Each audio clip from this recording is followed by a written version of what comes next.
आज तरह तरह की जिज्ञासा, तरह तरह के प्रश्न सामने आते हैं। स्वाभाविक है, जिनके जीवन में काम की कमी होती है तो कहते हैं कि खाली दिमाग शैतान का घर होता है। जब दिमाग खाली हो, समय हो आपके पास, तो आपके पास बहुत चीजें हैं सोचने के लिए और उस पर विचार विमर्श करके दिमाग लगाने के लिए। लेकिन ये रास्ता जब दिल का है और इस रास्ते पे सारे लोग चल रहे हैं, तो चलने वालों के पास समय नहीं है इस बात के लिए कि वो बैठकर इस पे विचार करें कि कौन क्या कर रहा है, क्या नहीं कर रहा। मेरा अपना विषय ये है कि मैं कितना महादेव के लिए कर सकूं। आपका अपना ये विषय है कि आप कितना करते हैं। ये तो सबका अपना अपना व्यक्तिगत जुड़ाव है महादेव से। ये संगोष्ठी है और इस संगोष्ठी में हम लोग बातचीत करने आए हैं। तो बातचीत करने के लिए जरूरी है कि जो जिज्ञासाएं आई हैं आपकी तरफ से, उस पर भी हम लोग बात करें, क्योंकि बात करना जरूरी है। छोटे छोटे संशय, छोटी छोटी बातें मन में बहुत तरह के द्वंद्व, बहुत तरह की धुंध पैदा करती है। और अगर थोड़ा सा भ्रम हो तो किसी के समझाने से ठीक हो जाता है। थोड़ा सा भ्रम यानी भ्रमित अगर कोई है तो भ्रम दूर किया जा सकता है। लेकिन अगर कोई विभ्रमित है यानी विशेष रूप से भ्रमित है, जैसे ठंड के समय में कुहासा हो जाए चारों तरफ और आपका अगला कदम भी किधर जाएगा आपको नहीं दिख रहा है, ये हो गया विशेष रूप से भ्रमित। तो अगर कोई विशेष रूप से भ्रमित हो जाता है तो उसको अंततः महादेव की दया का सहारा ही लेना पड़ता है, क्योंकि कोई उसको अब समझा नहीं सकता। इसलिए वैसे गुरु भाई गुरु बहन जिनको समझाने में आप या हम असमर्थ हो जाए, अपने गुरु की दया के आश्रय पे छोड़ दीजिए, क्योंकि हम उनके लिए नहीं आए।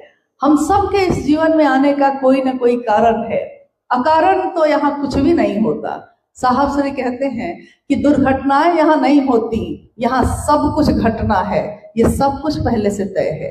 जो होना होगा वही होगा, जो न होना होगा नहीं होगा। जो भाग्य में लिखा है वो कोई छीन भी नहीं सकता, और जो भाग्य में नहीं लिखा है वो महादेव को छोड़कर कोई दे भी नहीं सकता।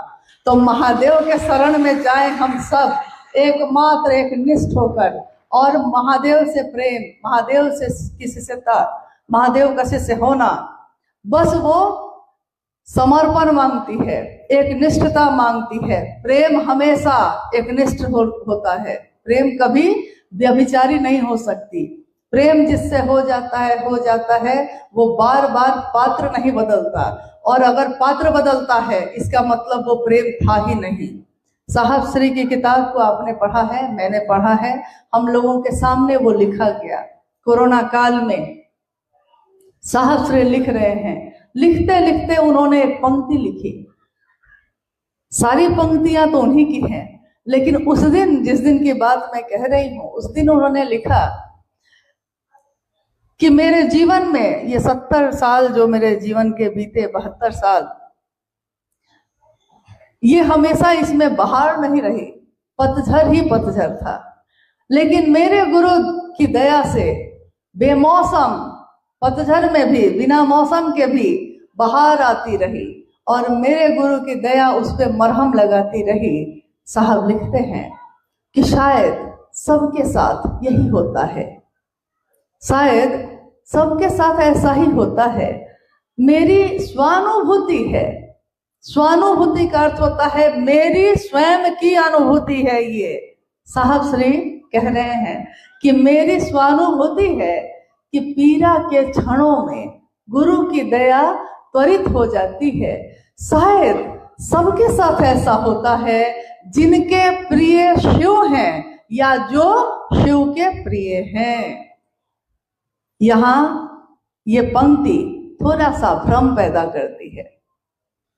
स्वाभाविक है, हम लोग की समझ कितनी।